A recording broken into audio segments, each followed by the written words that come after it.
Shalom, selamat pagi jemaat sekalian. Kita akan segera memulai ibadah pada pagi hari ini. Mari kita membaca kitab Mazmur pasal 134 ayat 2-3. Angkatlah tanganmu ke tempat kudus dan pujilah Tuhan. Kiranya Tuhan yang menjadikan langit dan bumi memberkati engkau dari Sion. Mari kita berdoa. Tuhan, ajar kami mendapatkan kepuasan dalam-Mu, karena kami ini tidak puas secara otomatis. Tuhan telah memberikan anugerah yang besar kepada kami. Tolong kami belajar mendapat kepuasan di dalam Engkau. Seperti Paulus, kami ingin belajar mendapat rahasia kepuasan di dalam Tuhan. Bukan dengan mendapatkan apa yang kami inginkan, tetapi dengan makin masuk ke dalam rencana Tuhan. Kiranya kami boleh menjadi jemaat yang terus kuat di hadapan Tuhan.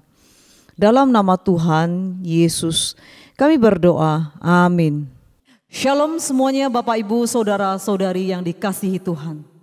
Semua ketinggian dan kedalaman yang ada di hadapan kita telah dijangkau oleh akal manusia. Satu-satunya yang tak terjangkau oleh akal kita ialah kedalaman rencana dan rancangan Tuhan. Ia dapat mengubah segala menjadi indah, kasih-Nya begitu luas, kebaikannya terlalu lebar, anugerahnya tak terjangkau oleh akal kita. Ia perancang yang agung, rancangannya adalah rancangan damai sejahtera. Sejahtera bagi saya dan saudara sekalian semuanya. Saat tiada jalan yang harus ku tempuh, Yesus ada di sana memberi pengharapan. Saat tiada jawaban di dalam hidupku, Kau ada di sampingku dan memberiku jawaban. Tiada yang mustahil bagimu ya Allahku, jalanmu tak terselangi.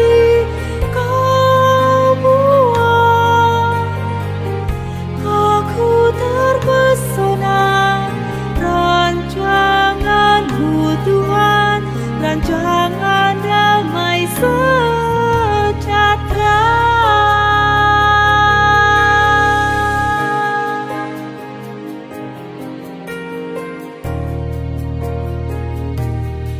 Saat tiada jalan yang harus ku tempuh, Yesus ada di sana memberi pengharapan.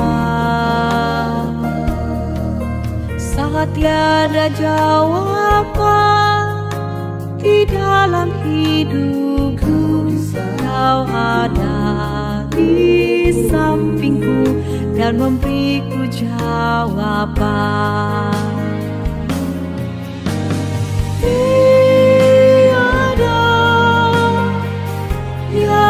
Mustahil bagimu ya Allahku, jalanmu tak terselangi. Aku terpesona rancangan-Mu Tuhan, rancangan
Bapak Ibu Saudara sekalian, mari kita tundukkan kepala, kita mau berdoa sebelum kita melanjutkan pujian kita menyambut firman Tuhan.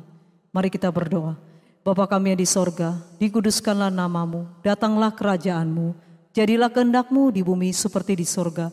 Berikanlah kami pada hari ini makanan kami yang secukupnya, dan ampunilah kami akan kesalahan kami, seperti kami juga mengampuni orang yang bersalah kepada kami.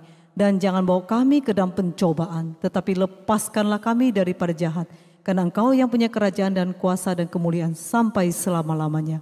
Amin. Mari kita membaca pengakuan iman rasuli.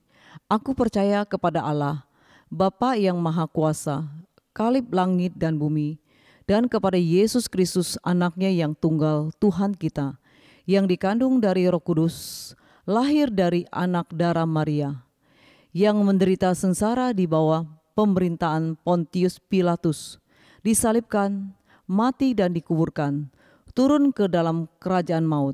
Pada hari yang ketiga, bangkit pula dari antara orang mati. Naik ke surga, duduk di sebelah kanan Allah, Bapa yang Maha Kuasa, dan dari sana ia akan datang untuk menghakimi orang yang hidup dan yang mati. Aku percaya kepada Roh Kudus, gereja yang kudus dan persekutuan orang kudus, pengampunan dosa, kebangkitan tubuh, dan hidup yang kekal. Amin.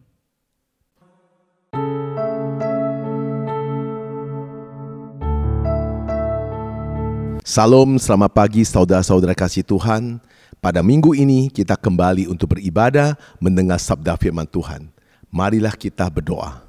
Bapa kami yang di sorga, kami bersyukur atas kasih Tuhan. Roh Kudus pimpin kami, sehingga pada hari ini kami bisa mendapat pesan-pesan Tuhan, dan Tuhan juga mengingatkan kepada kita untuk menjadi pelaku firman Tuhan. Kira kuasa Tuhan menyertai hamba-Mu, bibir hamba Tuhan pakai untuk menyampaikan setiap kebenaran-Mu sesuai dengan kehendak-Mu.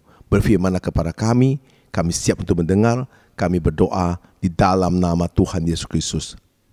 Amin. Saudara-saudara kasih Tuhan, pada pagi ini tema khotbah kita depresi. Nah saudara kasih Tuhan, depresi adalah masalah kesedihan dan keputusasaan yang berkepanjangan. Sukacita tampaknya hilang dan sangat sulit untuk melihat kehidupan secara positif. Depresi dapat memiliki banyak penyebabnya. Penyakit, kehilangan jati diri, kekecewaan, rasa bersalah, penderitaan. Saudara-saudara kasih Tuhan, depresi bersifat merusak. Dalam kitab Amsal pasal 18 ayat 14. Ayat 14. Orang yang bersemangat dapat menanggung penderitaannya, tetapi siapa yang akan memulihkan semangat yang patah? Nah saudara kasih Tuhan, kesedihan adalah perasaan yang alami tetapi berlalu. Ketika kita berlangsung lama tanpa waktu yang menyenangkan, itu bisa menjadi gejala depresi. Gejala lain yang mungkin akan kehilangan motivasi, perasaan bersalah yang berlebihan, harga diri rendah, pikiran negatif, kesedihan untuk mengisolasi diri dari keluarga dan teman-teman, kurang berkonsentrasi, tidur berlebihan, pikirannya mau bunuh diri. Tuhan memahami kesedihan. Yesus merasa sedih. Banyak mazmur mengucapkan kesedihan dan kesedihan mendalam. Tetapi kesedihan bukan akhir. Depresi adalah kesedihan di luar kendali. Tuhan ingin dapat memulihkan sukacita dan harapan-harapan saudara-saudari. Selama depresi, seperti Tuhan jauh dari kita atau tidak menyukai kita, itu tidak benar. Saudara kasih Tuhan, justru di saat saudara terluka, di saat saudara putus asa, Tuhan selalu ada bersama saudara-saudari. Di dalam kitab Yeremia 17 ayat 9, betapa liciknya hati, lebih licik daripada segala sesuatu. Hatinya sudah membantu, siapakah yang dapat mengetahuinya? Saudara-saudara kasih Tuhan, Tuhan Yesus mencintai saudara-saudari. Tuhan Yesus selalu bersama saudara-saudari. Ketika saudara-saudara tidak merasakan rencana Tuhan adalah memberikan saudara harapan dan masa depan. Bukan kehidupan yang penuh dengan kesedihan yang tak berkesudahan. Percayalah pada kebenaran Tuhan, bukan perasaanmu. Ketika saudara main perasaan, maka saudara akan depresi. Saudara menaruhkan semua harapan saudara, menaruhkan semua ketidakmampuan saudara, menaruhkan kesedihan saudara, menaruhkan kepahitan hati saudara, menaruhkan kekecewaan saudara, menaruhkan semua kecemasan saudara di hadapan Tuhan. Depresi bukanlah dosa. Itu bertanda kurang beriman. Orang-orang yang sangat spiritual dan teguh dengan Tuhan juga pernah mengalami depresi. Elia merasa depresi sampai ingin mati. Elia pernah mengalami itu. Yeremia juga begitu tertekan. Dia berharap dia tidak pernah dilahirkan. Namun Allah mendukung mereka dan membantu mereka mengatasi penderitaan-penderitaan dan depresi mereka. Maka kita harus hadapi. Depresi itu bukan kepada sesama. Tapi depresi yang kita hadapi sekarang ini, kita harus depresi bersama Tuhan kita Yesus Kristus. Sebagai seorang Kristen, kita pun tidak luput dari kecondongan depresi. Hidup tak selalu berjalan mulus sesuai dengan harapan. Layaknya kisah 1001 malam yang happily ever after. Lalu bagaimana cara mengatasi depresi dari sudut pandang Alkitab? Nah, itu kita harus pelajari. Depresi bisa menimpa siapa saja. Meskipun kita sudah berusaha sebaik mungkin, ada hal-hal yang terjadi di luar kendali kita. Bisnis terpuruk, bisnis bangkrut, pernikahan bubar, anak saudara terperangkap pergaulan bebas, pasangan kita berselingkuh, pekerjaan kita tak jelas, pasangan hidup tak kunjung kelihatan, tidak ketemu jodoh. Ada pula kekhawatiran akan masa depan. Bahkan yang paling kronis, penyakit yang saudara alami tak kunjung kesembuhan. Masih banyak lagi saudara dikasih Tuhan. Yang pasti depresi mulai menyerang saudara-saudari ketika saudara mulai khawatir, mulai cemas, mulai pedih dengan kenyataan hidup. Depresi membuat Anda putus asa, tak punya harapan, sulit bergembira, serta kecewa, sedih, nangis, dan berkepanjangan.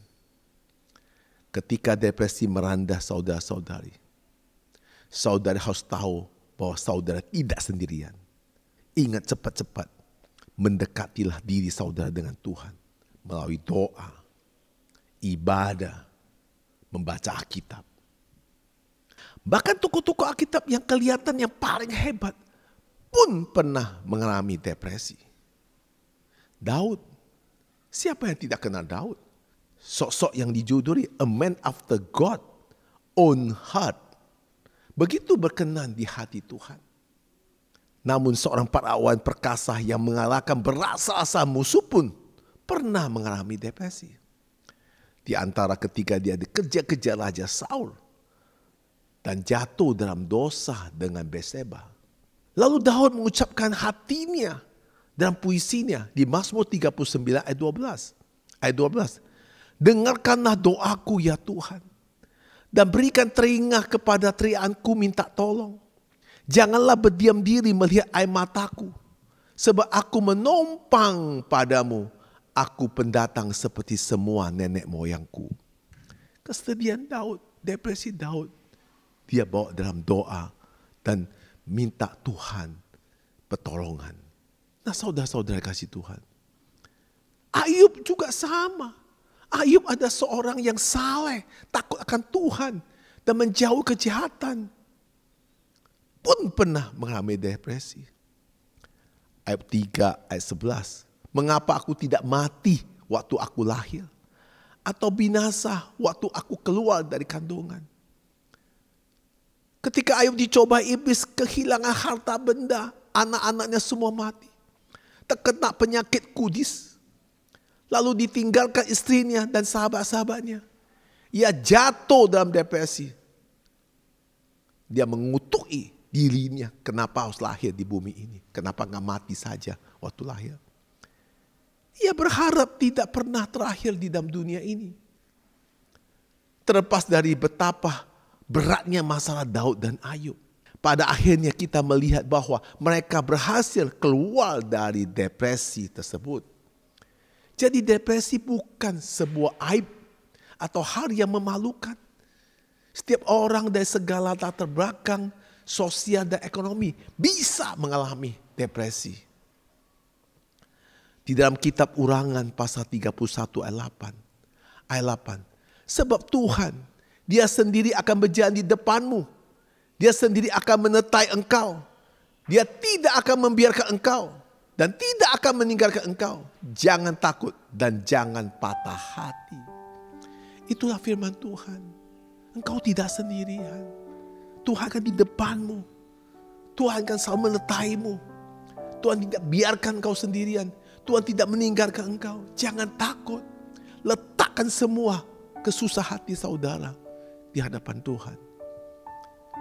Ketika saudara diserang depresi, jangan biarkan saudara tenggelam dengan pemikiran saudara.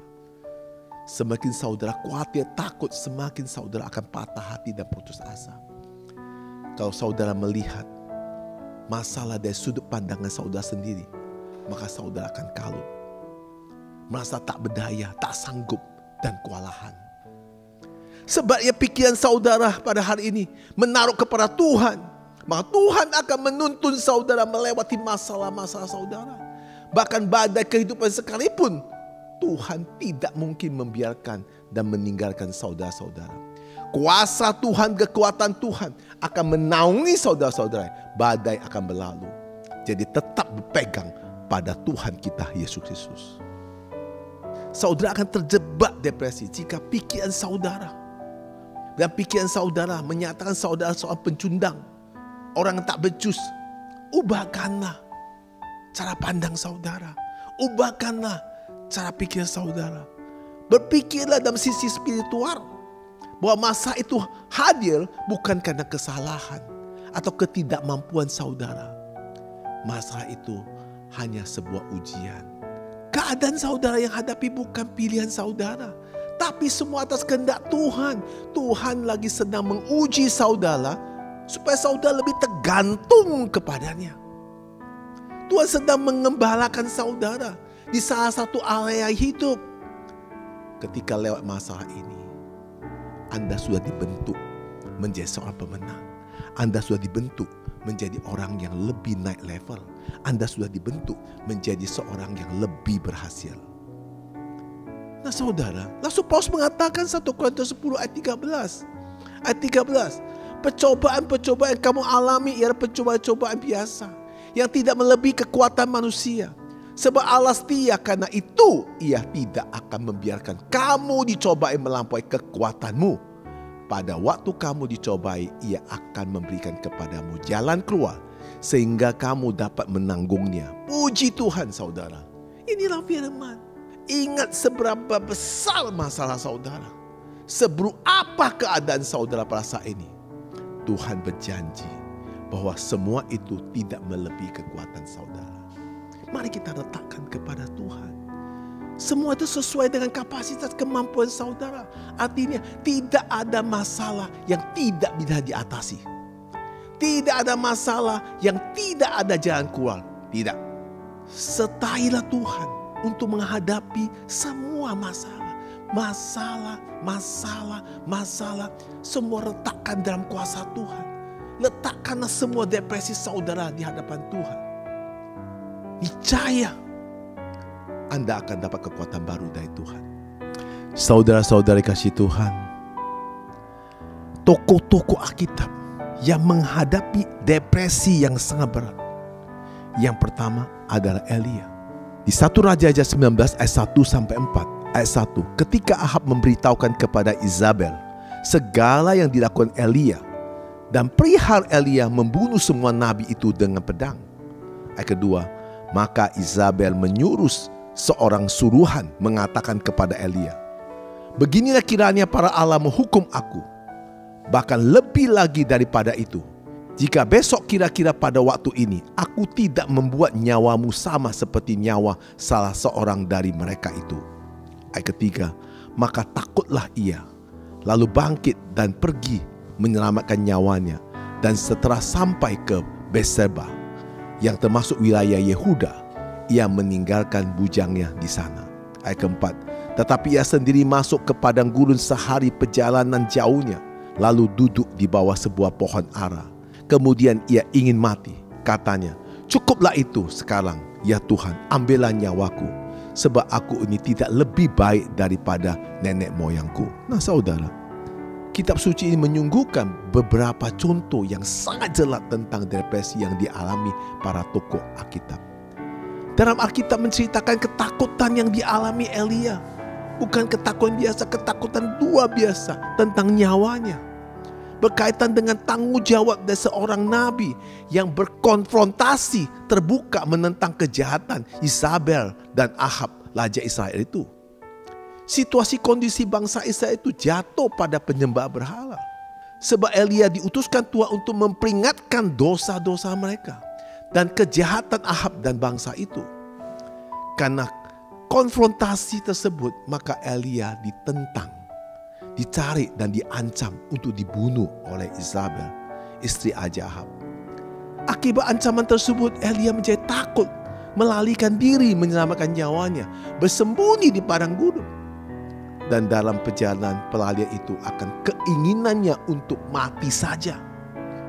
Dia mengalami masa-masa depresi, psikologi yang berat dalam hidupnya. Orang-orang tidak memahami situasi kondisi pada zaman Elia. Dan bagaimana Nabi Elia bergumul menentang Ahab, Izabel, dan nabi-nabi palsu. Waktu itu tidak ada nabi yang baik kecuali satu nabi yang dipakai Tuhan, yaitu Nabi Elia. Tentu sangat berat, sangat tertekan. Depresi yang dialami Nabi Elia itu adalah salah satu tanda kegagalan, kelemahan spiritual. Saudara tahu, kita jadi pendeta pun bisa depresi. Banyak sekali. Kadang-kadang kita merasa kok begini, kok begitu, kok begini, begitu. Bukan saudara saja. Nah saudara kasih Tuhan, maka saudara, bahkan beberapa pengkhotbah dan pengajaran Kristen konservatif mungkin dan membuat simpulan yang terlalu jauh bahwa depresi yang dialami Nabi Elia adalah suatu tanda hukuman atau penolakan Allah. Pemikiran demikian terhadap Nabi Elia itu jelas salah. Karena itu, untuk dapat memahami depresi yang dialami Nabi Elia pada masa itu, kita perlu mengetahui siapa Izabel yang sebenarnya. Nabi Elia itu manusia. Dia terbuat dari daging dan tulang. Dan punya hati, punya pikiran. Wajar aja Nabi Elia bisa depresi. Karena dia sudah melakukan semua sesuai dengan perintah Tuhan. Tapi ada lagi istri Ahab, Izabel, yang mengutus 400 nabi Baal untuk mencari Elia dan membunuh Nabi Elia. Tentu dia capek hati, saudara kasih Tuhan. Kedua tokoh yang mengalami depresi yang berat, yaitu Musa. Di Keluaran 6 ayat 9. Lalu Musa mengatakan demikian kepada orang Israel. Tetapi mereka tidak mendengarkan Musa karena mereka putus asa. Dan karena perbudakan yang berat itu. Saudara kasih Tuhan, mari kita perhatikan ayat yang baru kita baca. Musa membawakan sebuah harapan kepada bangsa Israel yang tertindas. Musa tidak memberikan harapan palsu kepada bangsa Israel. Sebab apa yang disampaikan adalah perintah dari Allah itu sendiri. Bila kita baca ayat-ayat sebelumnya, maka kita akan mengetahui bahwa apa yang disampaikan Musa adalah janji pembebasan Allah untuk umat Israel yang sedang tertindas akibat perbudakan di Mesir. Musa menyampaikan firman apa yang harus disampaikan kepada bangsa itu. Namun apa respon bangsa Israel? Mereka tidak mendengarkan. Luar biasa bukan saudara? Musa merasa bahwa dia tidak pandai bicara. Tapi Tuhan mengutuskan dia untuk bicara kepada bangsa itu. Bangsa itu tidak mau mendengar apa perkataan Musa. Bangsa itu tidak menghiraukan apa yang Musa ucapkan. Tidak gampang saudara. Hidup itu memang berat. Hidup itu suatu tantangan. Hidup itu tidak segampang yang saudara mimpikan. Hidup itu butuh perjuangan. Hidup itu butuh iman yang kuat. Menaruh harapan kepada Tuhan kita Yesus Kristus. Hanya dialah yang bisa melindungi kita. Hanya dialah yang bisa menyertai kita. Hanya dialah yang bisa menyelamatkan kita. Saudara, apapun kondisi saudara pada hari ini, mari kita meletakkan semua dengan mengharap pada Tuhan kita Yesus Kristus yang menolong kita. Mari kita berdoa. Bapa kami surga, terima kasih atas penjelasan dalam firman tentang depresi. Siapapun kita sebagai manusia adalah dibuat dari daging. Siapapun kita manusia yang memiliki tubuh yang fana ini, memiliki pikiran, memiliki hati, wajar aja kita mengalami depresi. Marilah kita pada hari ini meletakkan semua ketidakmampuan kita, meletakkan semua kekecewaan kita, meletakkan semua ketakutan kita, meletakkan semua kegagalan kita, meletakkan semua kepahitan hati kita, meletakkan semua ketidakmampuan kita di hadapan Tuhan. Tuhanlah yang selalu menyertai kita. Tuhan tidak membiarkan kita. Tuhan tidak meninggalkan kita. Tuhan Yesus selalu akan menyertai kita dan membawa kita keluar dari permasalahan kita hadapi. Karena Tuhan Yesus mengasihi kita. Tuhan Yesus sangat sayang kita. Mari kita letakkan semua dalam kuasa Tuhan. Dan Tuhan akan memimpin kita dan menyertai kita. Mari kita serahkan semua ke dalam kuasa Tuhan. Di dalam nama Yesus kami berdoa. Amin. Saudara-saudara kasih Tuhan, kita semua manusia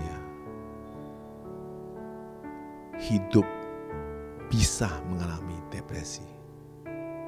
Mimpi terlalu besar tidak tercapai. Pekerjaan yang kita harapkan tidak terwujud. Dapat. Penyakit tidak kunjung sembuh. Keluarga yang kita bina terjadi berantakan. Suami menyeleweng, istri menyeleweng. Anak-anak terlibat pergaulan bebas. Banyak hal yang bisa membuat kita hidup penuh dengan kekecewaan, ketakutan, kegelisahan. Marilah kita hari ini meletakkan semua di hadapan Tuhan.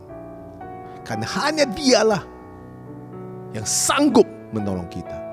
Hanya dialah yang sanggup membawa kita keluar dari permasalahan kita. Karena dia sangat mengasihi kita. Tidak pernah meninggalkan kita. Dan selalu ada dalam hidup kita. Tuhan Yesus memberkati.